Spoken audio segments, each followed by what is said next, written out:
Hello and welcome to today's edition of the Daf Yomi, Daf 59 on the B of Nazir. So let's dive straight in.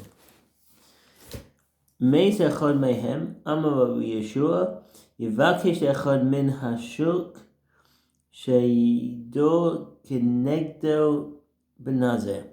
The previous mission described how two Nazirite sacrifice offerings of impurity and purity. In a situation in which one of them has become impure but they do not know which one, this Mishnah discusses what must be done if one of them dies before bringing the offering. So what's the footnote there? If one of them dies, etc. In the case of two Nazirites where it is unknown which of them is impure, and one of them died before they could bring the offering, the remaining Nazirite brings a bird for a sin offering and an animal for a burnt offering and says as follows. If I was the impure one, the sin offering is for my obligation, and the burnt is a gift offering. And if I was pure, the burnt offering is for my obligation, and the sin offering is brought for due to uncertainty.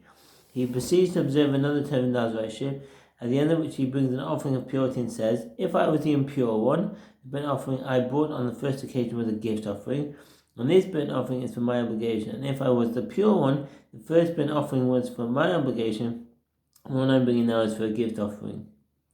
And I am also sacrificing the rest of my offering to fulfill my obligation. Allah is according to the opinion of Ben Zoma from Sefer Nazir 9:15.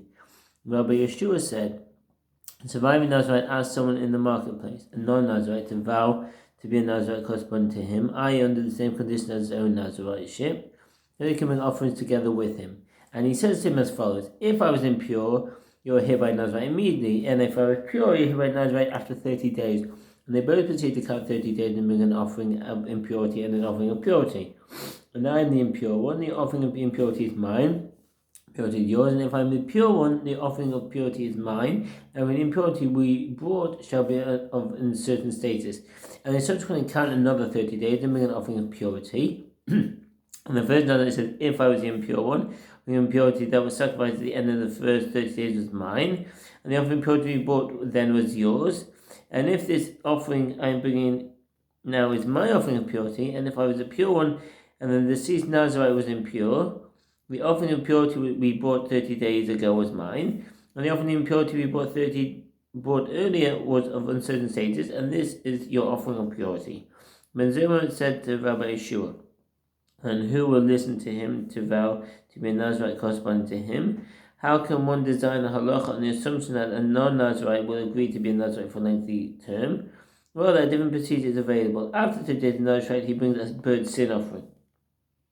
Maybe chatas ha'of.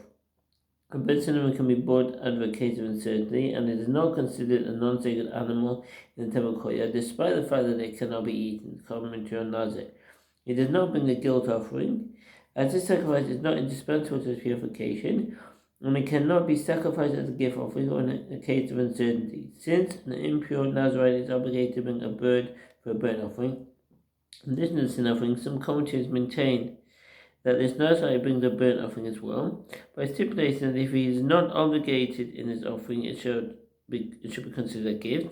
Which is not finding necessary to mention this offering, as it is well known that a burnt offering can be voluntary. Not for the main parents.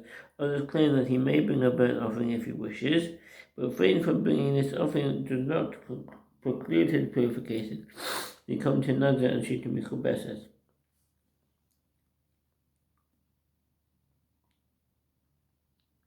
An animal burnt offering, and says, if I was impure, the sin offering is for my obligation as an impure Nazirite. And the burnt offering is a regular gift offering. And if I was pure, the burnt offering is for my obligation as pure Nazirite, and the sin offering is of uncertain status. When he counts on the 30 days and brings an offering of purity, and says, if I was impure, the first burnt offering I brought should be considered a gift offering, and this one I am bringing now is for my obligation. And if I was pure, the first burnt offering I brought is for my obligation as pure Nazirite, and this one I am bringing now is a gift offering.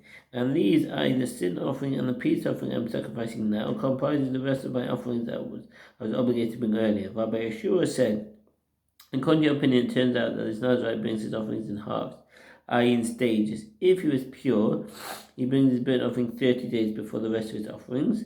However, the rabbis agree with Ben Zoma and disregard the concern about splitting up the offerings. The Gemara. The Mishnah taught that Rabbi Yeshua countered Ben Zoma's opinion by pointing out that his solutions would cause a Nazarite to bring his offerings in stages. The Gemara asked, what is wrong with that? And let him bring the offerings in stages. Rabbi Yehuda said that Shmuel said. Rabbi Yeshua said that it is common only to sharpen the minds of the students. It is proper for a teacher to mislead his students occasionally through speech or action, or to test if they recall their studies. 246:12. Students, he did not really maintain that it is prohibited to act in this manner. Rather, he wanted to test his disciples to see if they were aware of the halacha. Nachman said, in a light-hearted vein, what will Rabbi Yeshua do with the intestines of his animals so that they will not spoil? If he insisted the offerings of purity must all be brought at the same time, the only way to do this is to wait 30 days after slaughtering the burnt offering before burning his intestines, which is certainly impractical. In the case of a Nazarite, who on the first day of his Nazariteship was impure from a corpse as a matter of uncertainty, or welcome from the leper as a matter of uncertainty, i.e., it was uncertain whether or not he had leprosy, how can he fulfill this shaving obligation of a pure Nazarite and an impure leper? The problem facing this Nazarite is that a leper must shave both when he begins the purification process and the close of 1 week later. However, a Nazarite is prohibited from shaving. Additionally, a leper may not partake of sacrificial food, but a Nazarite may. Therefore, he may partake of sacrificial food 60 days after he may have become impure. When the uncertainty with regard to leprosy will have been clarified, he shaves for the first time for his leprosy after 30 days, and the second time 30 days later. And the shaving at the end of the purification process, at which point he brings the offerings of a purified leper, and may take of sacrificial food. And may drink wine and become impure from the dead. The ending in the Nazarite only after 20 days. This is because he might have been a full-fledged leper, which means that his shavings count towards his leprosy, not his Nazarite. Consequently, after the first 60 days, he must observe another 30 days of Nazarite and shave again. Even then, he has yet to fulfill all his obligations, and he might have been impure from a corpse, which means his shaving after 90 days was for his impurity. He must therefore remain in Nazarite for another 30 days, for shaving one final time at the end of 120 days to fulfill his Nazarite obligation. The Mishnah knows the reason that he cannot shave for his leprosy after 7 days and perform a second shaving of a leper 7 days later, is because the shaving of leprosy overrides prohibition of the shaving of a Nazarite only when the status as a leper is definite. Leper's Nazarite who is healed during his Nazarite must shave off all of his hair, as the positive mitzvah of a leper shaving overrides the prohibition of a Nazarite shaving, and that's the Rambam Sefer Flachach and Nazir 7:15. However, when his status as a leper is uncertain, the shaving does not override his Nazarite, and therefore he must wait 30 days before his shavings for leprosy. The shaving of an uncertain leper does not override the prohibition against a Nazarite shaving. Rambam Sefer Flachach and Nazir 10:1. Thank you for listening and wish you a very good day. All the best. Bye.